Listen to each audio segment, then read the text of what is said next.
Welcome to the Autism Blueprint Podcast. I'm your host, Janine Hershkovitz, and it's my goal to help you create a more peaceful home while living with autistic and neurodivergent loved ones. Each episode, we focus on a different room in the house and help you create a peace plan for your home. So let's get started. Welcome back to the Autism Blueprint Podcast. In today's episode, I have the pleasure of speaking with Lisa Cantera, a dedicated autism coach and mother of an 18-year-old son with autism. Lisa shares her personal journey navigating the challenges of parenting an autistic child, from early diagnosis to the complexities of adolescence. We'll also be diving into the importance of planning for the future, discussing topics like special needs trusts and guardianship and conservatorship. Lisa offers invaluable insights on how parents can stay present while preparing for their child's adulthood, emphasizing the need for support and the power of community. So whether you're a seasoned autism parent or just getting started, this conversation is filled with practical advice and heartfelt wisdom. So come on in and let's get started. Lisa Cantera, welcome to the Autism Blueprint Podcast. How are you doing? I'm doing well. Thank you so much for having me here. Yeah, it's a pleasure to have you on. So before we get into how parents can stay present and plan for their child's future, I'd like you to just introduce yourself and tell us a little bit about you and your journey. Yeah, my name is Lisa Cantera. I am the mother of a now 18-year-old son with autism. He was diagnosed when he was 2 years old, and he is this edited? It is. Okay, thank God. Hello. Okay.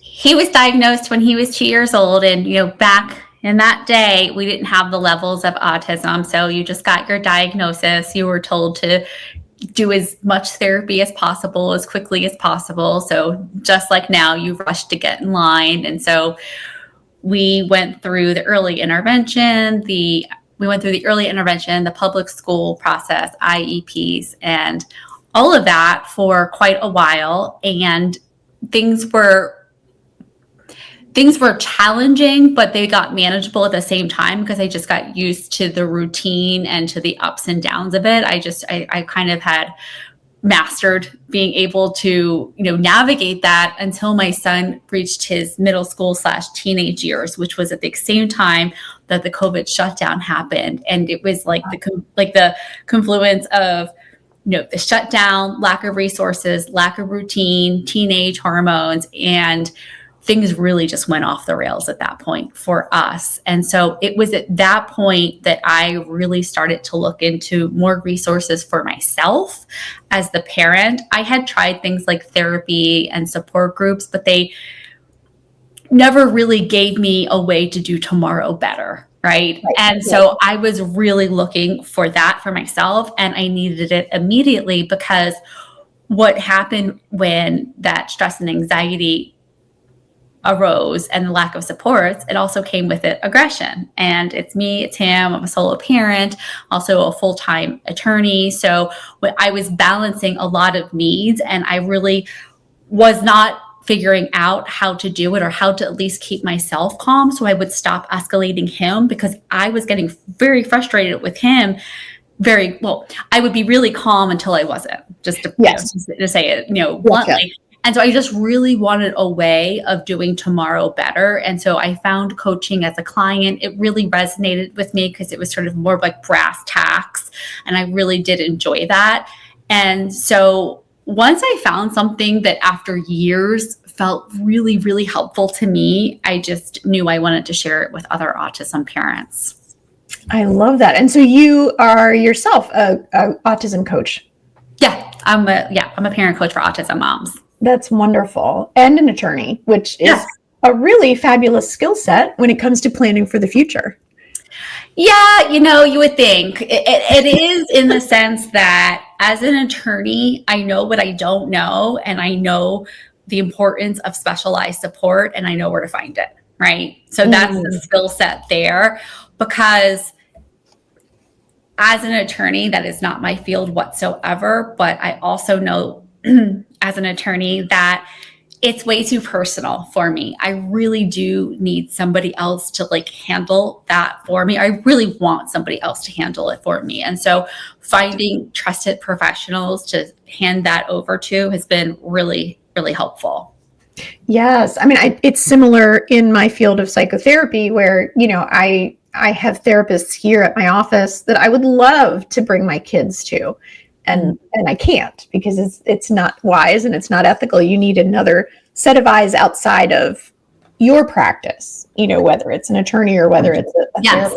So yeah, but it's nice to have that background as far as a lot of parents don't know what they don't know. Correct. So what do you find that parents don't know as far as planning for their child's future that you feel like they should know? Well, I think that there are maybe some very technical, maybe things that they don't know about what's available to them.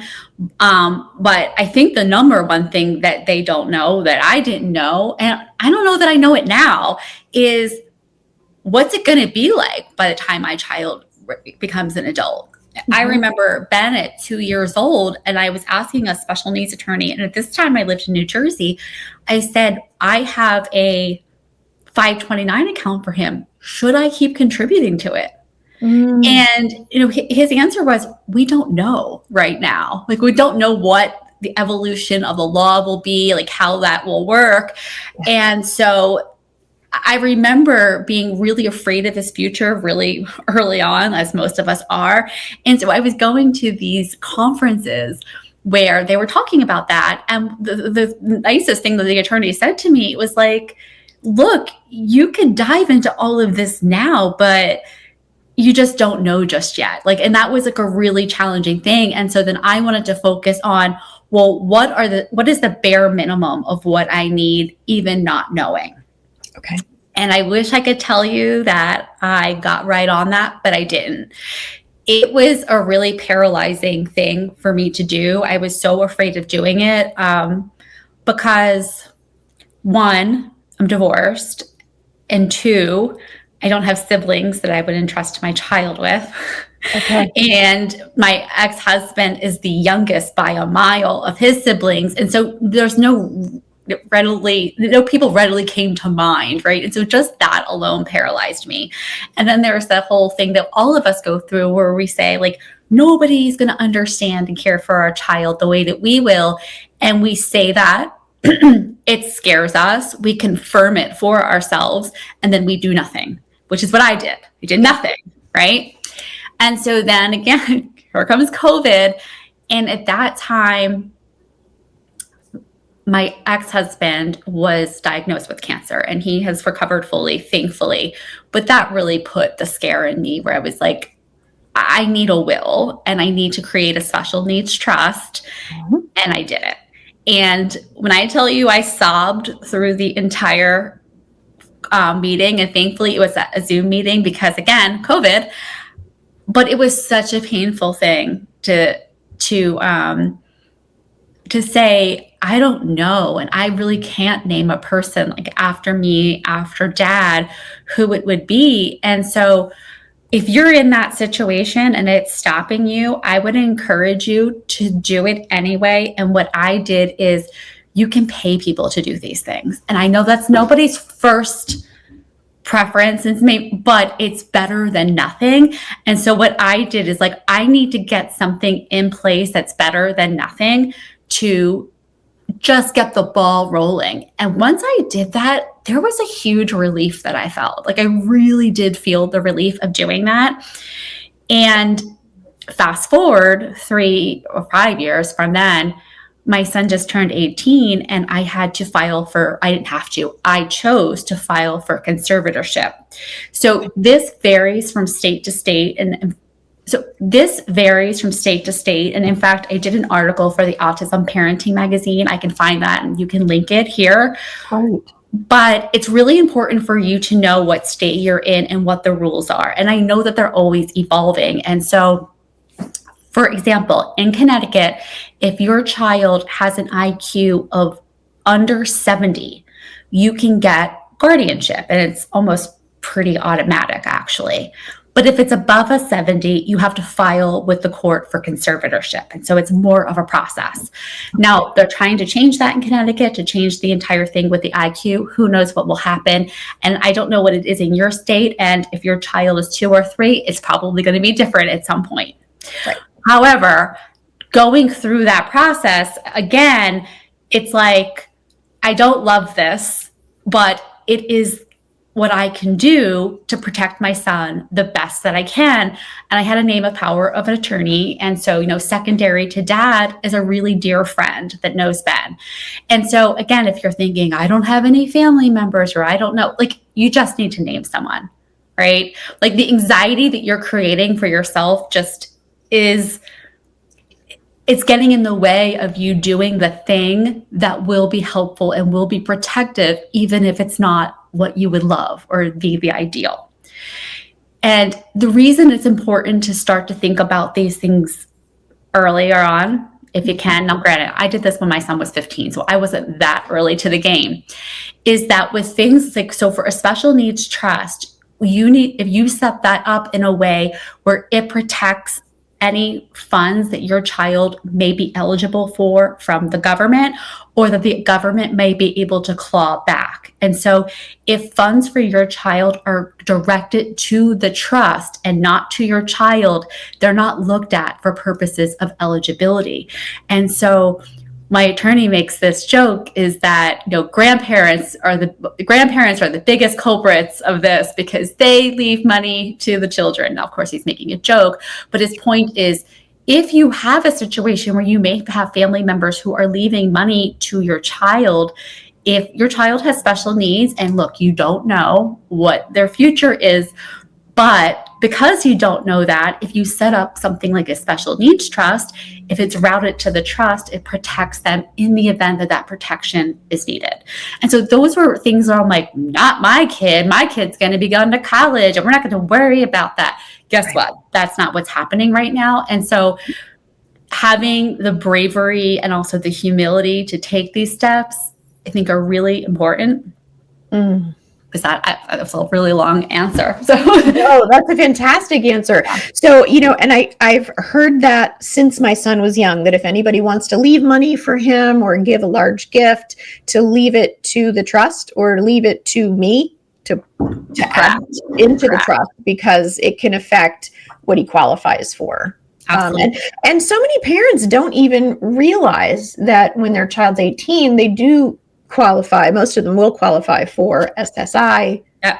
And that, tell us a little bit about, if we don't have a guardianship or a conservatorship over our child, what can happen? Sure. So other alternatives to doing guardianship and conservatorship are, you can get powers of attorney, you can get HIPAA powers of attorney. There are other legal documents that you can get in place that would give you access to be able to speak for them, with them at doctor's appointments, sign off on things, etc. For example, my son just had surgery, and so he signed off on it, but so did I, right? And so so I don't have any barriers to getting that access, which is really helpful. Now, maybe depending on your child, they don't want you to have that access, and that's a different situation. I'm going to assume that that's a child who is maybe more high functioning and perhaps they can handle this. But if you believe that your child still needs your assistance, if they believe that they still need your assistance and they want your assistance, you really do need to figure out legally what you need to have in place, because there's a hard stop at 18. And even before that, I was getting pushback on certain things, like once my son turned 16. So you really do want to think about that, ahead of time if possible, because thinking about my son in the doctor's office or in the hospital for some reason, and having to recite off his history, his medications, his doctors, and things like that, I'm best suited to do that for sure. Right. Yeah. And you can't always rely on them signing that ROI with the doctor so that you can talk to them. Yeah. So I have to tell you, for me, I was least concerned about the medical piece because I didn't think there'd be an issue with, one, me getting conservatorship, and two, my son wanting my involvement, and also just a respect for him that there are some things where he's going to make the call on them, and I'm going to empower him to do that for sure. Yeah. And so, for instance, this surgery would not have happened if he were dead against it. Like, it absolutely would not have happened. And so, getting his buy-in and his approval is really important to me. For me, it's more important to have that authority when it comes to the possibility of my son getting scammed or getting taken advantage of, right? Yeah. So from a financial perspective, he is a vulnerable person, and I want to be able to make sure that he has protections in place because, the world's a wild place right now, and people are getting scammed in every which way whatsoever. And so is it very smart, educated people are getting scammed.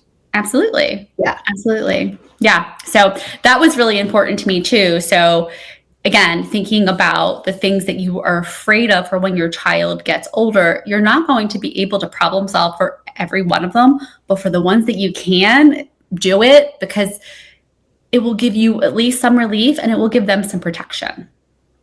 Yes. I love that. Was there a way that you presented it to your son? By the way, I want to let my audience know that we both have Bens, and I forgot. Oh, yes. Yeah. So when they hear you saying Ben, we're talking about your Ben. Yes, my Ben. Your Ben, my Ben. Best name ever. So for your Ben, how did you broach the subject with him about that conservatorship? Yeah, that's a great question. I wasn't sure how he was going to take it. I know when it comes to doctors' issues, he knows that I have been very involved, and so that's not an issue. But I also didn't want him to feel diminished in his personhood either by presenting that to him. And so I did it with the assistance of a very trusted clinician.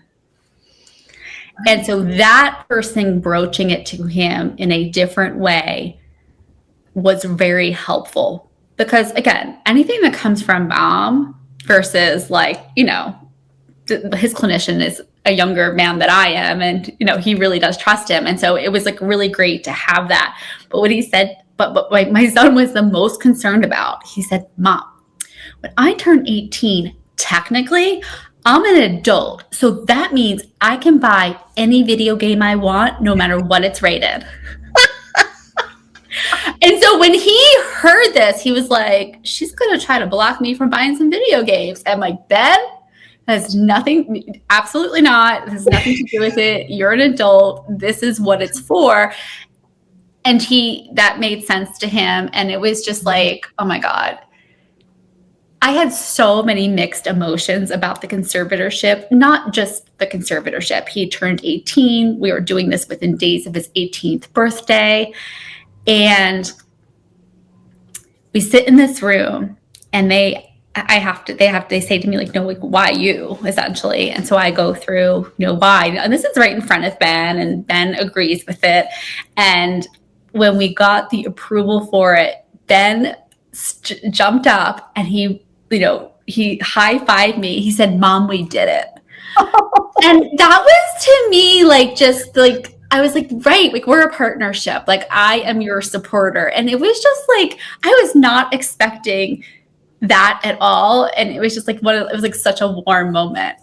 Oh, I love that. Yes. I recall the day that we had to take my Ben, who is minimally verbal, to, it was basically like a judge's chambers to kind of go over all of that. And I did not expect the emotions that came with that. Yeah. I was always prepared for the IEP meetings because I knew that for me, when I saw stuff in black and white, it stirred up emotions. And I knew that if I had to go to an IEP meeting that day, I was going to need some time after to collect myself, at least early on. This was a day that I was planning to go to work after. And I was toast. I just remember my husband and I leaving there and being like, oh my God, why do I want to cry right now? Yeah. I will say, to the parents who are you're working really hard to get your child all the services that they want, and maybe this is never where you end up at. But ending up here is not a bad thing. Not like, this is my son's version of independence for now, right? Yeah. And so our kids don't turn 18 and then all of a sudden catch up developmentally while they've been lagging this entire time. Like, they need a longer runway. And so, right, we're giving them that with those protections.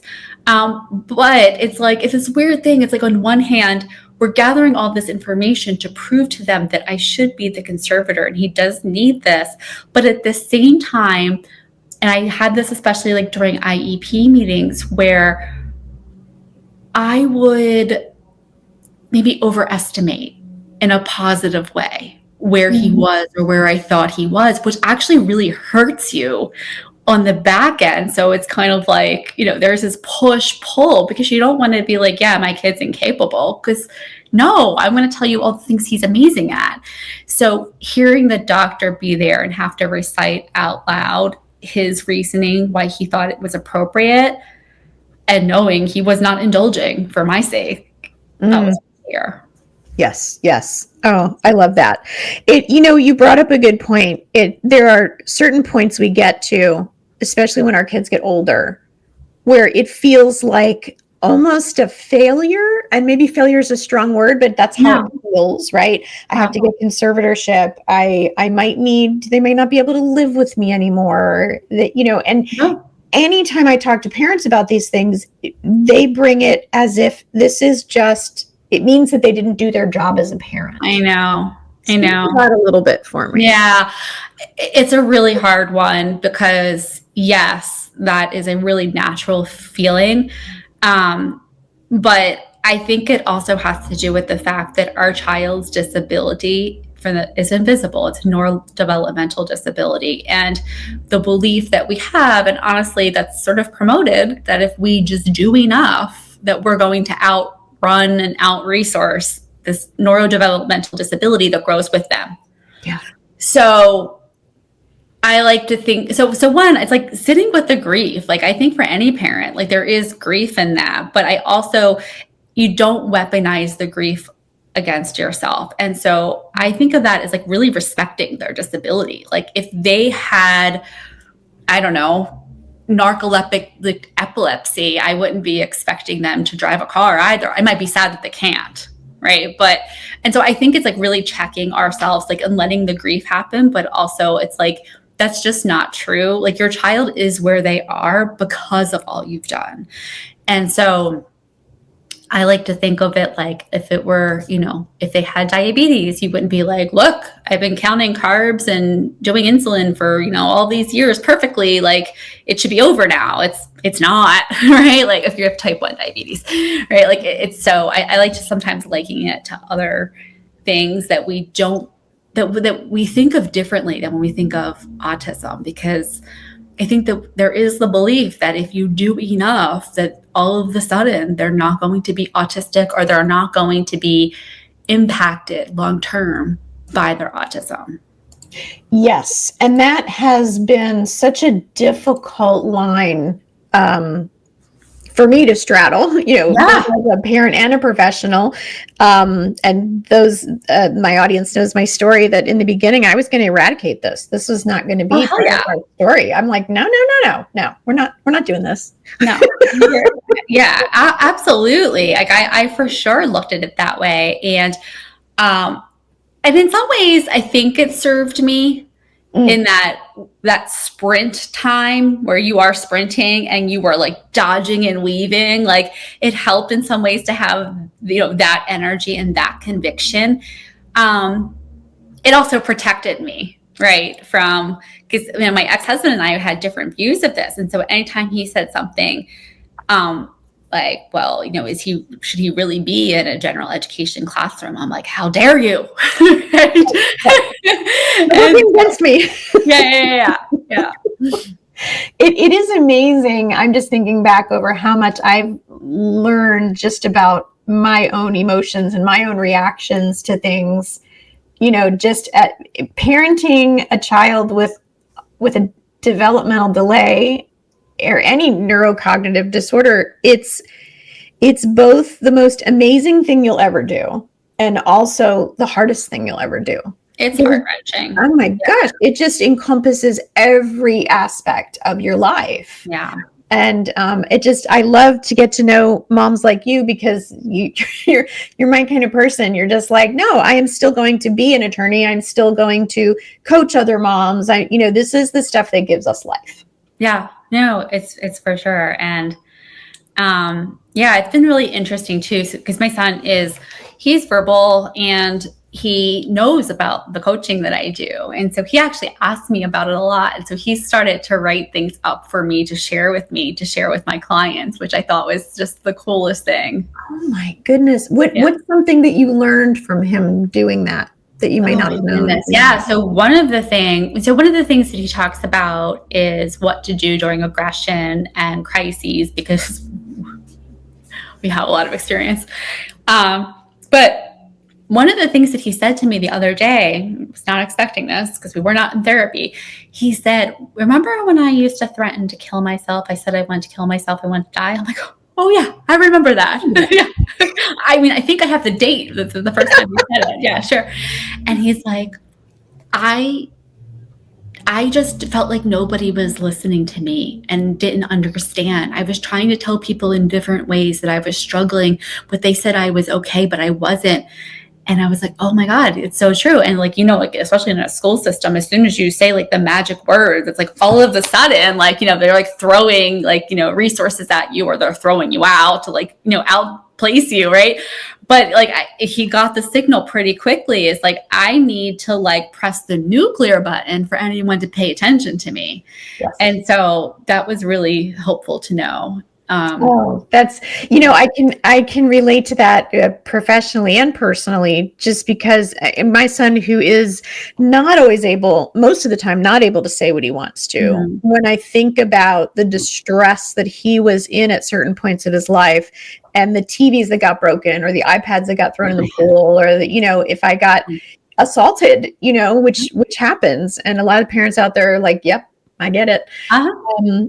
It's, I always tell parents, your child is having a hard time. They're not giving you a hard time. Yeah. And that's been a game changer, for me when I see him struggling. But also in my office, I have so many parents and kids that come in that might be a little bit more verbal, who are either threatening to hurt themselves or threatening to hurt their parents, and then the parents are genuinely scared. Then I get the kid by themselves and really kind of dig in, and they're like, I'm not going to hurt anybody. I just don't know how else to express. Yeah. But that's not always the case. I mean, sometimes kids do. That's right. So, we have to remember the impulsivity is there as well. So we have to take, and the desperation. Yes. The pure out desperation. And so I actually take a pretty hard, I'm a coach, so I'm not giving, I share tools and strategies, but I also share my experience. And I will say, here's my experience. You don't obviously have to do it, but I do share my experience, is that I started to draw after self-containing for a long time and figuring out and managing the aggression when I finally started to call 911. And then after that, it was like, if this happens, then this happens. It was a hard line. Mm-hmm. And I know that to some parents, that sounds extreme. And I'm going to just give you my reasoning. Mm-hmm. One, you need to make it really clear that this is a boundary and will be enforced. One, yes. Because that, how do I say this? There's a slippery slope right there for sure. And it could be you, it could be them, it could be siblings, it could be animals, it could even be property, right? But when they get, especially to a certain age, you really need that. Two, every time you call 911 or go to the ER, that intervention is documented. And sometimes you need that documentation in order to get the higher level of services. So there's a safety aspect and there's a strategy aspect. And I know that sounds kind of shitty, but what I've learned is, by the time, after years and years and years of self-containing, I finally raised my hand. I was like, help, there's a line now. right? It's not like you automatically get it. There's an order of operations to accessing services. And so being aware of that now has helped me, because I can't tell you how many things that I did that in the back of my brain, I knew these aren't going to work, but I had to like do the thing in order to access the next level. Really frustrating. Sorry that it is that way, but it does seem to be in many places how it is. Yes, 100%. And that's why, at least in our office, I tell parents, if you're in crisis, if your child's in crisis, come in. I'm documenting these things, Yes. and you will have them. Yeah, absolutely. I know that in Florida, we have a med waiver program that provides respite for parents and things like that. And there's several year wait list. Yeah. So exactly. I mean, the more ammunition, the more documentation you have, the more likely that you're going to get to the head of the line. Exactly. Right. And so if you're like self-containing and dealing with, the outbursts from like, they're 8 to 10, 11, and at 12 years old, you're like, oh, I need some help. Now you're like, I don't know, maybe they're 18 when you get it. Like, that's not great. Yeah. Yeah. So, for parents who are in that crisis place and just kind of don't know where to start, are there things that you recommend? I know you had said ER visits. Yeah. For us, it was ER, right? 911 to ER. And then from ER, figuring out whether we're going to do an inpatient hospitalization. And when an inpatient hospitalization, that is for stabilization only. They are not giving you lots of therapy usually. And it's like, what's going on with this person? Do we need to medicate them? And they can make medication moves pretty quickly. Mm-hmm. It's really complicated with our children, with our autistic children. And so for me, I was really hesitant to do that for my kiddo, to put him in a general psych population, because as a 13-year-old, he's really like a 9-year-old, and I didn't want him in there with adults. But I also happened to live, and I didn't know this at the time, within 30 minutes of an inpatient program for autistic children. And so I like to encourage parents, whenever they can, is like, make sure your doctor or whoever you're seeing for medication or just for care is specialized in autism. Like, not like just list autism on like Psychology Today, but like has to the best that you can. And I know that this isn't something that's available everywhere, but if you live in proximity, maybe to a university, hospital, or some program like that, you're likely to find resources. There are several inpatient hospitalizations across the country that cater to autism, and I just think that is so important, because those doctors understand our kids better than just a doctor who like sees them here and there. Like, they just have a broader base of experience with the population, how to care for them, and how to medicate them. Because medication with our children medication for psychiatric issues is already complex. Yes. Autism just adds further complexity. And so really having somebody who understands that is important. Yes. Oh, I couldn't agree more. So also, I liked what you said before about you managing your emotions to be present focused while planning for the future. What are some of the things that you recommend parents do, or maybe that you do yourself, that keep you present focused? I think it's, it's probably because a compartmentalization, right? Is that, like, as a lawyer, this kind of as a lawyer, I'm able to see it as we think of, if this, then that, but if not this, then maybe that, right? And so just having available options. And so to me, like, this is an option that I'm going to create that's available to us. I'm going to put it in place. I'm going to set it on the shelf. And if it needs to change, it changes. And then I'm just sort of like, actually, the reason it makes me more present is because I have some relief, right? Yeah. The relief allows you to be present because you're not, oh my God, what if I die? Well, you will. There's that. And right, we're all gonna. That really helped. I will tell you the other thing that helped me We all say nobody loves our kids or care for our kids the way that we do. And yes, that's true. And it's not necessarily a bad thing. Right. Which is what I have found. And I'll tell you, I have found people, they might not love my son the way I do, but they come pretty damn close. I mean, he's always been lucky to have really amazing people and amazing staff around him. And he's been very aggressive with his current staff, and they have worked very hard with him through that.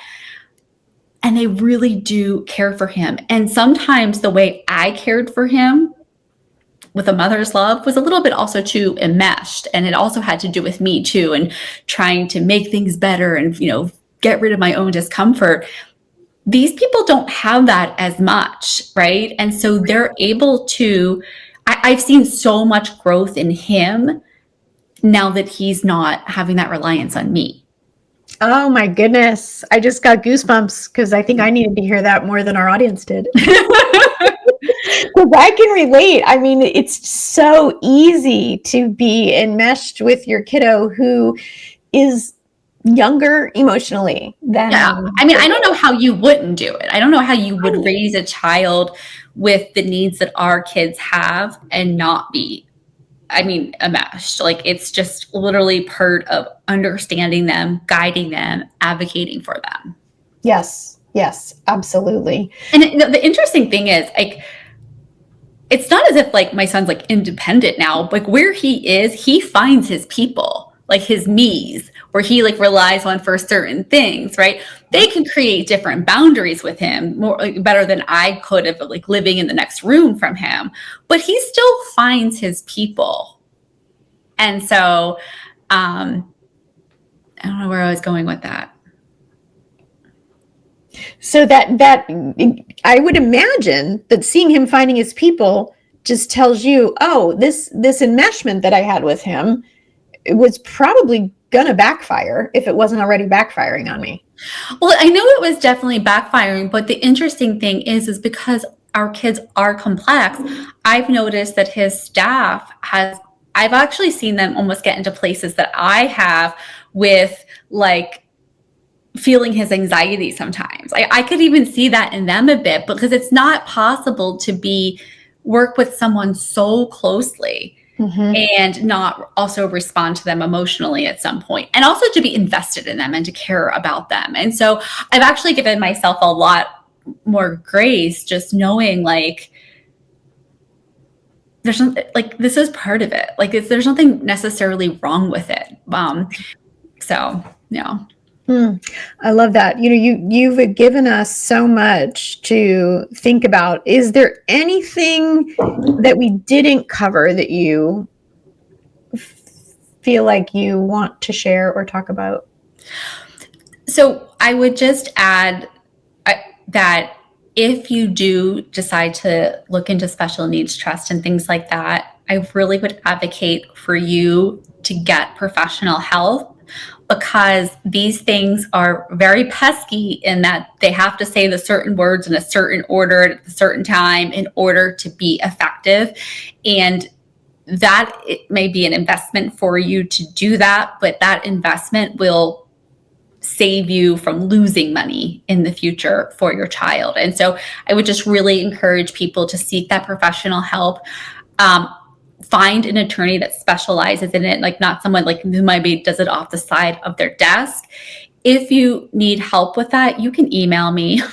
Actually, if you need help, I'm thinking Google is going to be like a really great Google is going to be a really great resource. I think a lot of firms will advertise if they do this type of thing. Ask around, ask other people who they've used. I found my person through a local autism organization that hosts different events, and this attorney is a regular sponsor. That's how I found him. Nice. And so, look into your community, look into the resources, ask around, find someone that you can use. And it's great because he did my special needs trust. And then just a couple of weeks ago, he was, hanging out with me for my son's conservatorship hearing. And the prices were extremely reasonable and just well worth it to be able to let go of that. I mean, I have so much more stuff that I'm doing. It's ridiculous in terms of planning and applications and all of it. Just the emotional load of just being able to put something else in someone's hands is like the biggest gift you can give to yourself. I love that. And there's one final question, Lisa, that I ask everybody that comes on the show. Yeah. And that is that if every autism parent in the world were listening, what would you want them to know?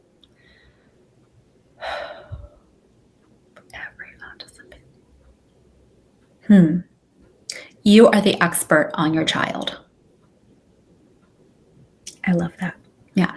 And that doesn't mean you know everything and you shouldn't listen to other people. Part of being the expert is knowing what you don't know, consulting outside advisors, right? But then always you're making those decisions just with your own, the information that you have, and also just your gut and your intuition. And you may not always love how the choice that you make turns out, but that's just part of it. Like, it really is just part of it. Like, we're making decisions, hard decisions every single day.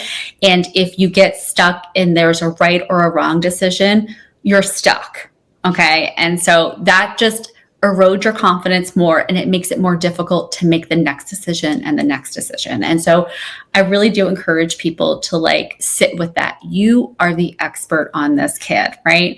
You think about how many hours somebody spends in school. You think about Malcolm Gladwell and the 10,000 hours. You've got way more than that in like personal, real life experience. And so you are the expert on your kiddo. I love that.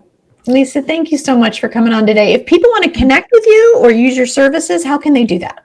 Sure. So you can find me. My website is theautismmomcoach.com. I am on Instagram and Facebook, The Autism Mom Coach. You can follow me there. And if you, you can follow me there. If you go onto my website, you can get onto my mailing list right from the website. And when you do, you'll get my weekly podcast in your inbox, and you will be the first to know of any workshops or programs or resources that I have available. Wonderful. Lisa, thanks so much for your time today. You're welcome. Thank you so much.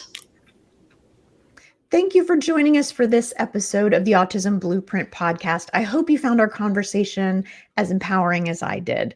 Lisa's journey and expertise remind us that while the path of parenting an autistic child can be challenging, we aren't alone on this journey, and there are lots of resources and strategies available to help us. But before we wrap up, here are a few takeaways from our discussion today. We need to have an understanding of the future. So it's crucial for parents to consider their child's future needs, including legal and financial planning, even if it feels overwhelming. Just taking that first step can be enough for today. We talked about special needs trusts, and setting up a trust can protect your child's eligibility for government benefits and ensure their financial security after you're not around to take care of them anymore. The next one is involving your child. So if you're able to, whenever discussing guardianship or conservatorship, involve your child in the conversation to empower them and to respect their autonomy.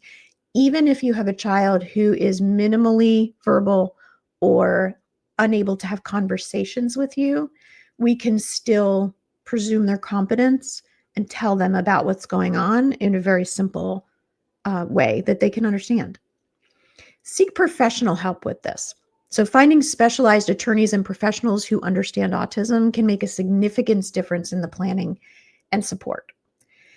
You are the expert, so remember that. Trust your instincts as a parent. No one knows your child better than you do, and your experiences are invaluable in making decisions for their care in the future. And lastly, document any incidents. So during times of crisis, document those incidents so that it can help you access necessary services to support your child. And remember, you are not alone on this journey. There is a community of parents and professionals who are ready to support you. And if you enjoyed this episode, please consider subscribing, rating, and sharing the podcast with others who might benefit. And that's it for today on Autism Blueprint. So if you'd like to be our neighbor or even a house guest and get some of that community feel going. We're getting our groups ready on there at our Patreon Discord community, patreon.com/autismblueprint. Come join us. Your support keeps the porch light on, and a huge thank you to all of our current patrons. If you're not ready to become a patron, be sure to sign up for free so you can receive updates by email about upcoming episodes and more opportunities to connect. Have a great day.